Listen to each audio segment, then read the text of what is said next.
No, Dunkin' is better. America runs on me. No, Starbucks is better. That's one of the most insanely idiotic things I've ever seen. I award you no points. May God have mercy on your soul. You know, a sample of that sucked would have sufficed, but all right. So, because we're not going to keep the ongoing battle of coffee and Starbucks sponsorship going on this channel, because Bob has his preferences, and I have mine. It's a good one. No, Josh, get your sippy cup out of here. As you can probably tell, Bob and Josh are with me today, and we have a booster fat pack bundle thing of Absent Restored. No, don't get excited. It's not an original actual box. We got a package in the mail, kind of what happened last week or a couple weeks ago, depending on when you're watching this video, when this goes up. Guys sent in a whole bunch of stuff, and I opened it without thinking that you guys want to see me opening the package itself. I opened it, I was like, oh, this is a trade-in that we got emailed about. So we're just gonna go right into it. As this channel, let's open something legendary and let's try not to fleece our customers for trade-ins. So he did say before that it was organized by color. He has some pretty cool things and hard shells in the back, so we're gonna take a look at this last. This is gonna be a mess if I try to do it this way. So I'm just gonna just grab it in chunks here. Yeah, I think that's a legitimate product. It doesn't have a wizard seal on it. True. Yeah, I mean, I think somebody just made this box in a basement somewhere, is my understanding. Oh, okay, I see what's at least one of those cards back there, so. Okay, yeah, he has it all separated by color and a lot of fun stuff, so I'm going to try not to mess with it too much here. Get the... Two, yeah. The too much. Well, that's the thing. I spelled it like all three ways as I was saying out loud. So, let's go through the whites first, since they're in the front of the box. Okay, we got Crow's Vengeance, Arcana Justice, Giant's Pride Me, which we printed like a million times, Apostle's Blessing. Yeah, Phyrexian Mana. I was going to say, do you think they're ever going to bring back Phyrexian Mana? No, it's a broken mechanic. No. They pretty much said that they're not going to ever do it again. That's terrible. Disenchant, a couple of different versions. I think that's revised, I want to say. That's 4th edition. Fabled Hero. I remember that card back in the day. Goring Ceratops. Ooh, Lyre Dawnbringer. That was a card. Lingering Souls. Unfortunately, been printed way too many times. Mana Tithe, one of the few white counterspells I can think of. Yeah, it's one of the color shifter cards from Plane of Chaos. That's right, too. So, yeah, I mean, nothing super crazy popping out. I mean, there's an F&M promo, Path to Exile. That's pretty good. A couple of paths from Koth vs. Venser, Ruined Halo. Oh, Recruit of the Guard. That was worth a lot a little bit ago. I think it's around $12 to $15 now. Rest in Peace has been printed to Oblivion and back again. Solemnity, one of the better cards from Mount Devastation. Silence, Sarah Ascendant. Oh, Swords of Plowshares. A pretty rough shape Sarah Avatar, which is broken AF in Commander. Seance. Card that does nothing. What, Seance? It does all the things. It's printed in Masters 17, so it has to be good, right? Not my most convincing argument. Valiant Knight. Okay, so, yeah, nothing too crazy. Love looks like 50 cent, $2 bin fodder. But, you know, definitely restocking is always a good thing. Okay, let me get the black cards out of there. We'll go right into the blue. Okay, foil from Onslaught Annex. I don't think this is one of the goofy expensive ones. I think it was about $2 or so. Yeah, it's not incredibly expensive, but it's still nice to see old frame foils. And like I kind of missed them doing just the frame foil. Ooh, cool. Until next year. No, that's right too, because they're doing the time shifted. They're doing the time shifted cards, and they're doing a new foiling process for, well, Commander Legends is this year. They're going to do new foiling That's right too. I forgot about that. And Therese Nielsen back to basics, a foil one and a non-foil one from nice. Ultimate Masters. Some Brainstorm action, Blighted Agent. So some Infect. I don't know if they're going to do Infect again anytime soon. I don't think. I don't see any sets are coming out that would afford that opportunity. I could be wrong. Oh, some Get Probe, some more broken Phyrexian mana stuff. Oh, foil Jason's Phantasm. Actually, it's pretty cool because it's not overly done. It's just the illusion itself. Kefnet, Mission Briefing, a couple of those. Oh, okay, that's nice. A foily stamped Omniscience. I'm definitely saying that correctly. No. Okay. You're now dumber for having heard me say that. Phyrexian Metamorph, Pull from Tomorrow, Peer Through Depths. So a lot of, again, not a bunch of value. I mean, temporal manipulation and back at basics is probably the best things we've seen so far. In the blue, yeah. Torrential Gearhulk, that used to be about a $20 card. And a bunch of consonants and an Eye of Wisdom. But a lot of playable stuff in Pauper and Modern. So if nothing else, I mean, even though there's not like a gazillion dollars worth of value, there's still playability in a lot of this stuff.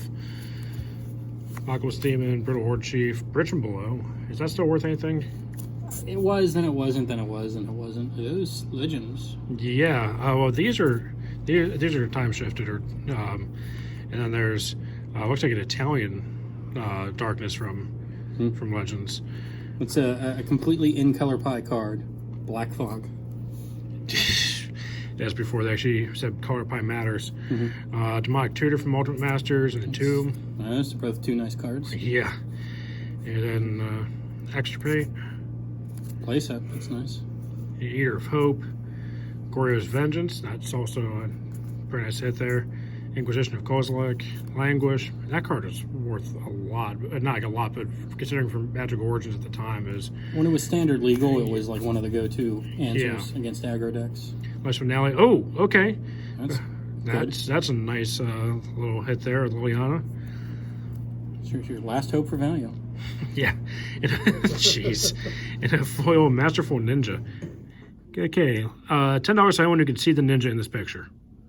No one? Okay. Guess what? I keep my money. Yeah, I mean, again, nothing really standing out except for Arthausius? Except for its Iconic Masters. Still. So, I mean, there's a couple of nice pieces, but nothing worth like a gazillion dollars or anything. I mean, I think Liliana is probably the most expensive thing we've seen. The Tutor's worth a good chunk of change, and the Entomb as well. But maybe the foil Omniscience. I mean, I don't know what that's going for off the top of my head, but I think the pre-release is about 25 or 30. I want to say, if memory serves. But it's also been a while since I looked at some of these prices, though. I don't see too many of those. Aggressive Mining. Oh man, that's always fun in Zedru. Anger of the Gods. There's actually yep, that's 5 there. 2 Burning Sun's Avatar, 1 the Buy Box promo. Blood Moon, which I just got another reprint for the 19th time in the last decade. There's 1 from Chronicles. It's fine. Sideboard cards shouldn't be like stupid and expensive. No, I mean, it was printed in the dark, then in Chronicles, then it went a long time without getting a reprint, I think, right? Yeah, it was printed in one of the, like, it became modern legal because it was in 8th or 9th edition, and then it didn't see a print for a while. Yeah, and Soundtrack Ignition, to be fair, look that up because it feels like one of those goofy cards that's, like, expensive for no reason. Soundtrack Ignition. And I guess I misspoke. Blood Moon isn't really a sideboard card. The red decks that want to run it, just run it.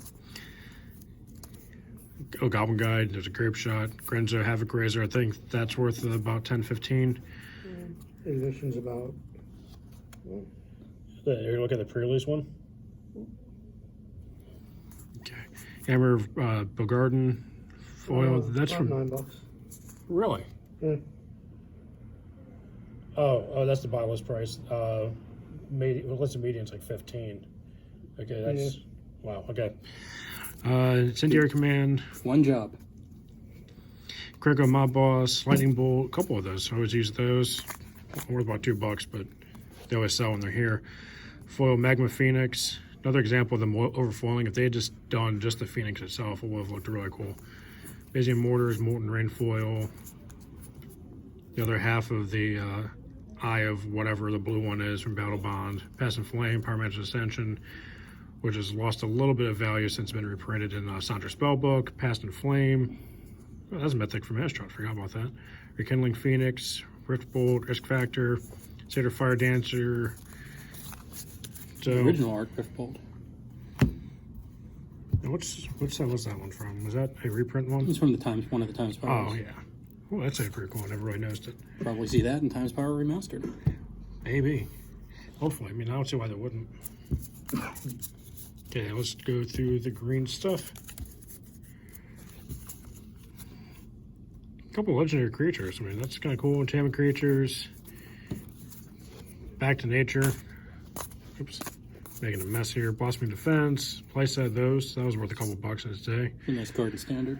Oh, Channel. That's Rebecca art right there. Mm-hmm. Cultivator Blades. Called the Herd. Groundswell. A couple more Groundswells.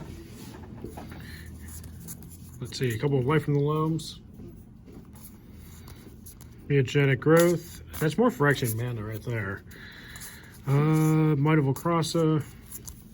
Necrosa, whatever, I've heard both ways because I said it both ways. More Noxious Revival. Parallel Lives, that's actually worth a pretty penny. And, is that Japanese or Chinese? I always get those backwards because I'm not familiar with either one. I just know it's a Rancor, that's as far as I know. Rancor, yeah. I think that's Chinese simplified planescape, whatever. Plane Chase? Plane Chase, thank you. And, oh, Escape Shift. That's a nice reprint from M19, Lost Dreams, and Vivid Revival, which, he had mostly advertised, but he put the V after the W. That's it. He's going back to elementary school. He's hooked on phonics. You had 2 jobs. No, I mean, he wasn't in charge of alphabetizing. I mean, sort of. Oh, I mean, you kind of like audit our boxes before we get it, just in case there's like anthrax or anything, right? In case somebody breathes not too hard and get COVID. A couple shiny flip cards there. Assembled Legion. Man, what's with these flip cards? I always hated these things. Pre-release Butcher. Bloodbraid Elf. Baron Von Count, a nice unstable. Silver bordered, yeah. Yeah. This is kind of like a weird thing just to have other than the Ninja, but a couple of Destructive Revelry. Yeah. Close enough. Deflecting Palm. Handful of Dark Invitations, Atrata.